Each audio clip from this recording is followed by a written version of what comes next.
এক আলেম সাহেব তার স্ত্রীকে নিয়ে ট্রেনে করে কোথাও যাচ্ছিলেন। পাশের সিটে এক উচ্চশিক্ষিত লোক এবং তার স্ত্রী বসেছিল। সেই লোকটির স্ত্রীর গায়ে ছিল বেশ খোলামেলা পোশাক। এক সময় ওই উচ্চশিক্ষিত লোকটি আলেম সাহেবকে শুনিয়ে বলতে লাগলো, মোল্লারা তাদের নিজেদের বউকে আবদ্ধ করে রাখে, তাদের কোনো স্বাধীনতা নাই। তখন সেই আলেম সাহেব বললেন, ভাই আপনার ওই ব্যাগের মধ্যে আছে কি? লোকটি বলল, কেন? এতে আমার মহামূল্যবান জিনিসপত্র রয়েছে। আলেম সাহেব বলল, আপনি এগুলো ব্যাগের ভিতরে রেখেছেন কেন?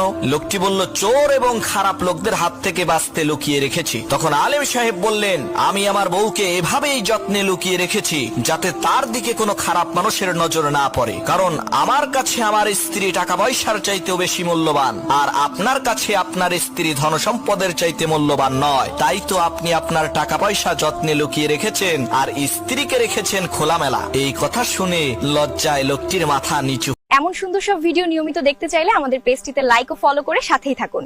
আপনারা এখন কোন জেলা থেকে আমাদের ভিডিওটি দেখছেন তা অবশ্যই কমেন্ট করে জানাবেন।